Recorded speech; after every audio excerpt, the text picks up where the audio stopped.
Imagine waking up every day in the same cell, with no one to talk to. No voices, no touch, no real sense of time. At first, you might try to keep yourself busy, counting the walls, replaying memories, anything to stay grounded. But after a while, the silence gets louder. Your thoughts don't stop, and eventually, it starts to change you. For thousands of people, this isn't just imagination, it's the reality.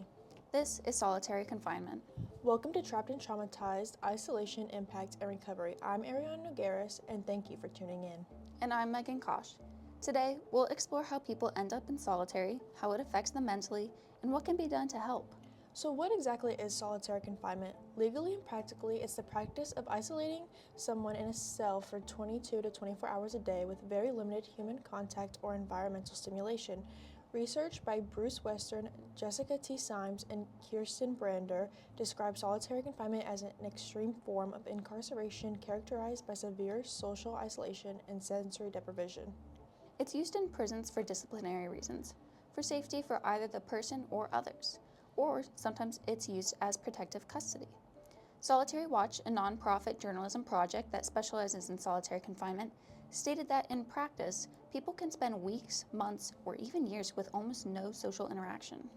Alan Mills, an executive director for Uptown People's Law Center, said cells can range from 3 different sizes: 4.5 feet by 10 feet, 5 feet by 9 feet, and 6 feet by 10 feet, which means these cells are usually extremely small, barely bigger than a parking space, with minimal furniture, a bed, a toilet, and sometimes a small window.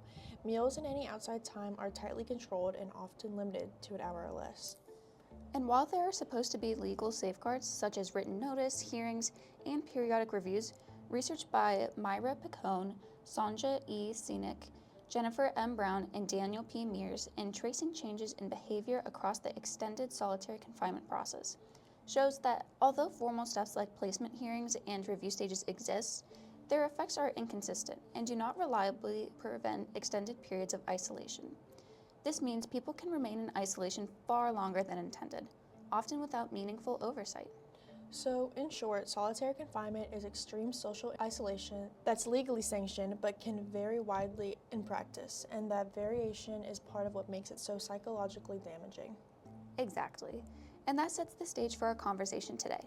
How people get into solitary, how it affects them mentally, and what can be done to help. Legally, solitary confinement is supposed to be reserved for rule violations, safety concerns, or protective custody. For example, if someone assaults another inmate or staff member, they might be placed in disciplinary solitary confinement.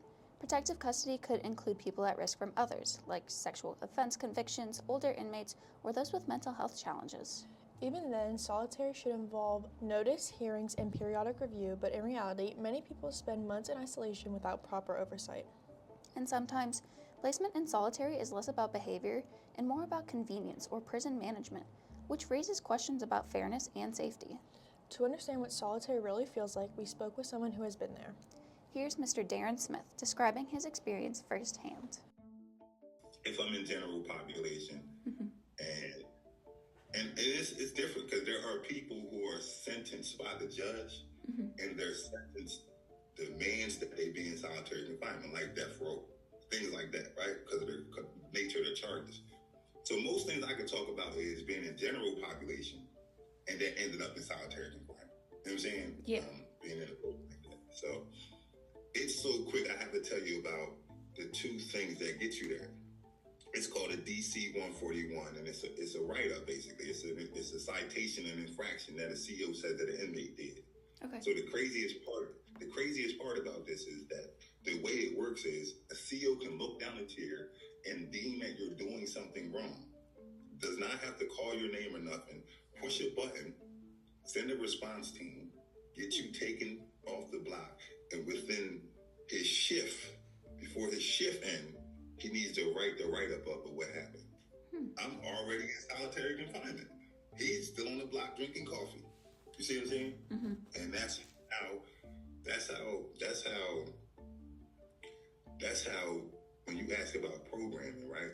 You get put back there so fast and just left back there that by the time you do have like a mental break or something like that, the jail will just let you back out. Like say they found out that you didn't do what you did or whatever, you'll just go right back to the unit. They They won't ask you if you're okay. They won't ask you how's your mental health. None of them things. I don't know if they're doing it now, but they wasn't doing it when I was there. Yeah. And you weren't offered like any kind of like therapy or anything after to help with mental health? No. It's different now. It is different now. They definitely do have more services for mental health, but I was going through state prison at 20. Hearing him talk really puts a face to the experience. It's the human side of solitary confinement. It's not just statistics or policy, it's a person with hopes, fears, and a daily rhythm that's been disrupted in the most intimate way. And the research backs it up. The American Psychological Association reports that extended isolation can trigger anxiety, depression, cognitive disruptions, perceptual distortions, and even paranoia. When you add time to that equation, the effects compound, shifting how people perceive themselves and their world. The Harvard Health Publishing article, The Health Effects of Social Isolation and Loneliness, notes that long-term social isolation is linked to declines in memory, focus, and overall thinking skills. Humans are inherently social. Being cut off from interaction, feedback, and stimulation removes the very experiences that keep our minds and emotions healthy. When those channels close, the brain adapts in ways that aren't always beneficial, and recovery can require deliberate, patient rebuilding. Let's begin to explore the long-term effects of solitary confinement on the brain, not just as a list of symptoms, but as a story of neural pathways and human resilience. The National Institute of Mental Health did a study that shows that chronic isolation can actually shrink the hippocampus, impair executive functioning, and disrupt emotional regulation. Jamie Jackson, a licensed therapist, stated, "Prolonged isolation, especially in extreme forms like solitary confinement, they impact or significantly impact the brain both structurally and functionally. So chronic isolation acts as a powerful stressor. It increases levels of cortisol, and that is the body's primary stress hormone. So over time, the elevated cortisol damages areas of the brain, particularly the hippocampus, which is what is responsible for our memory and emotional regulation. This can lead to reductions in brain activity. It often is described as brain shrinking. And at the same time, the prefrontal cortex is responsible for the decision making and impulse control, as well as social behavior that also becomes weakened as a result of a lack of stimulation or interaction. So beyond the structural changes that happen, isolation impacts or disrupts different parts of the brain's communication. So neural pathways that rely on social engagement and environmental input, they become less active. It weakens the connectivity between the emotional and the cognitive centers in the brain. And this is the brain, it will default, the brain's default mode, which is involved in self-reflection and identity. They become dysregulated. That often leads to excessive ruminations, negative thought patterns, and distortion of sense of self. So quite literally, the comment about like being trapped in your head is what happens. So this is in the absence of normal sensory and social inputs. The brain may even begin to compensate, which can result in a heightened sensitivity, or in extreme situations or cases, it creates hallucinations for individuals in solitary confinement. So isolation alters the brain's chemicals in a way that directly affects mental health. So there's levels of dopamine and serotonin, the neurotransmitters that are responsible for pleasure, motivation, mood regulation, they often decrease and contribute to symptoms of depression, anxiety, and emotional numbness. The chemical imbalance can also create cycles that lead individuals to feel less motivated to engage with others. And this further deepens their isolation and its effect. So psychologically, the effects are absolutely profound. Individuals experiencing prolonged isolation often report difficulty with concentration, memory struggles, increased anxiety, a sense of detachment from themselves and their perception of reality. So in more severe cases, it can cause paranoia, or symptoms resembling psychosis can come up for those in solitary confinement. So overall, the brain depends on social interaction and environmental stimulation. And so without it, both the structural and functioning of the brain can begin to deteriorate. And that highlights just how essential human connectivity is to mental well-being. The effects aren't limited to those with prior mental health issues. Prolonged isolation can create hypervigilance, paranoia, and emotional numbing in almost anyone, turning ordinary moments into potential threats, eroding trust in others, and even making familiar environments feel foreign. Which is why structured support, therapy, and step-down programs are crucial. They help rebuild cognitive and emotional capacities that isolation damages. When people have predictable routines, exposure to social context, and access to trusted professionals, they regain a sense of agency. Even people without prior mental health conditions can be affected. Cacioppo and Hockley found that social isolation reduces problem-solving skills, impairs emotional processing, and alters perception of social cues. In more practical terms, that can show up as difficulty making decisions under stress, misreading a friend's intentions, or feeling overwhelmed by everyday social demands that used to feel manageable. And these effects aren't just theoretical. Mr. Smith describes what it's like mentally while inside the cell. The mind can camp on threats, but those threats blur the lines between real danger and mere discomfort, leaving a person juggling unease, doubt, and fatigue. I'm still dealing with, probably never going to get over being in solitary confinement. One of the worst prisons, not worst prison as conditions, I mean the worst place I was in solitary confinement was SCI Camp Hill. I was younger then, I was like 22, and I was back there for 17 months, and it really altered my perceptions about people. Not, you know what I'm saying? Like, when I was a kid, I just had a perception that people were people. Like, you meet them, it is what it is. I'm from a small town, so you meet people, what's up, what's going on, right? Mm-hmm. And that don't change because my environment changed. Like, just because I go to New York don't mean that I'm going to change. I'm going to deal with people the same way. So being in solitary confinement at SCI Camp Hill was very dramatically different for me because it was a clear line of distinction or demarcation. Like, the CEOs told you that they didn't care about you. Like, they told you that. And they treated you in a way that you knew wasn't nobody going to come to help you. Hearing him makes it clear that solitary confinement doesn't just remove people physically from others, it removes them from any sense of normal human interaction. So, how can we help? Step-down programs are one approach. They gradually transition inmates out of solitary, giving them more time outside the cell, access to counseling, and opportunities to practice social skills. Research from the Oregon Department of Corrections shows step-down programs can reduce misconduct and improve behavioral outcomes. Beyond the numbers, they often restore a sense of agency, allow individuals to rehearse social interactions in safer contexts, and provide continuity of care as inmates move through different levels of supervision and support. Therapeutic interventions, trauma-informed counseling, and group therapy help individuals relearn emotional regulation and coping strategies. These approaches acknowledge the impact of trauma, validate lived experiences, and teach practical skills like grounding techniques, emotional labeling, and responsive communication that can carry over into family, work, and community life. Even then, reentry is challenging. Housing, employment, relationships, and social interactions can feel overwhelming after long-term isolation. Preparing for this transition means coordinating services like housing stability, job readiness, peer mentoring, and ongoing therapy to prevent relapse into old patterns and to support a durable sense of belonging. Mr. Smith explains this in his final reflection, including what he wishes people understood about reintegration. He emphasizes the importance of patient, consistent expectations and communities that welcome continued support rather than assuming a quick fix or a single solution will suffice. What do you wish that people understood about solitary confinement and about being alone for that long? I would say that anybody, you're a human being. And for anybody, you're a human being. No human being wants to be alone. I don't care if you got a cat, a dog, a pet, a plant.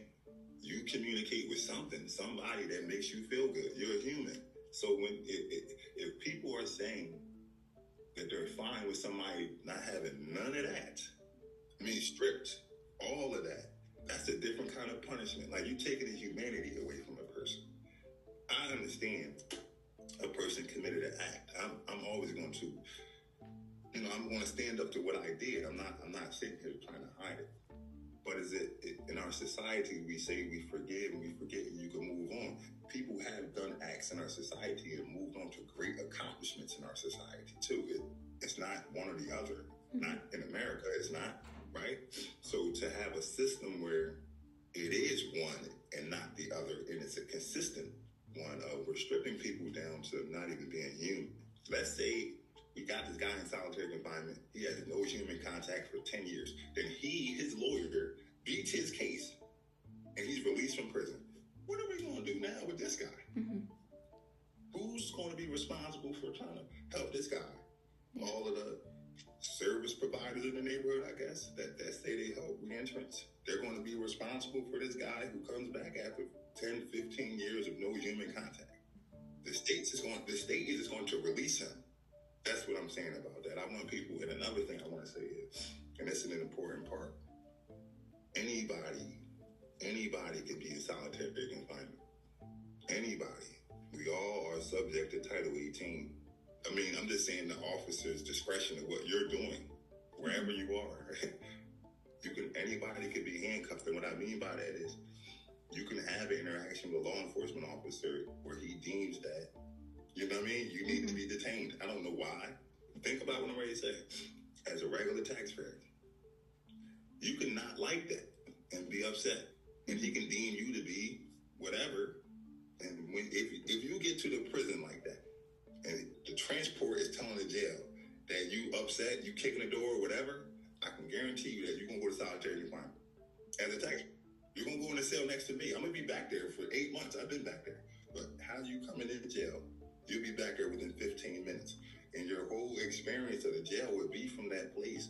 So solitary confinement is not just something that happens to people just because they murder somebody or they have bad behavior in prison. It could happen to anybody because it's just the nature of detainment, right? If you seem to be not complying, imagine how many people just are just upset about being pulled over. I don't know. And then it turns into get out the car. I'm not making it like that. I'm just saying anybody can be in this situation. It's not like it's just for a certain group of people that's low income and all of that stuff. Like anybody can find themselves in solitary confinement. His words remind us that rehabilitation isn't just about programs. It's about understanding and addressing the strong, lasting effects of isolation. It's about meeting people where they are, honoring the discipline it takes to rebuild trust, reframe fear, and relearn the rhythms of daily life. When we talk about recovery, we're really talking about steady, compassionate support that acknowledges the depth of what was lost and the small, hopeful steps that can still be taken each day. Let's take a moment to step back. We started with the silence of solitude, explored how people end up there, and examined the profound psychological effects it has on those inside. The thread running through all that is the human need for connection, predictability, and dignity. Needs that don't vanish behind bars and definitely don't vanish with time. Naming them is part of the healing process because it shifts the narrative from punishment to ongoing care.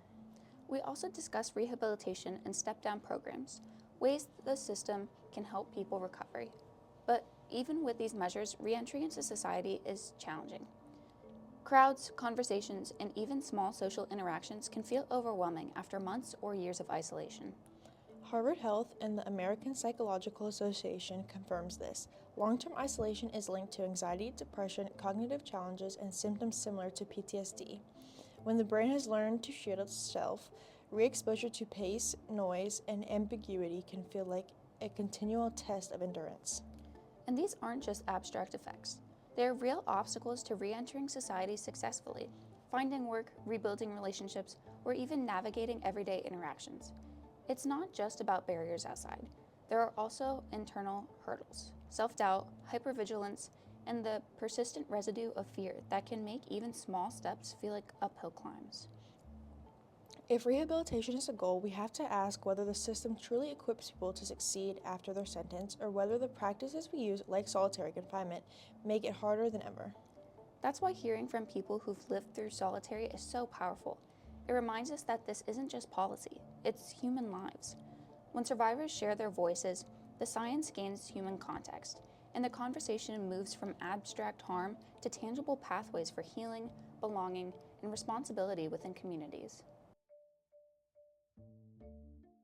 I'm Ariana Nogueras. And I'm Megan Kosh. Thank you for listening to Trapped and Traumatized, Isolation, Impact, and Recovery.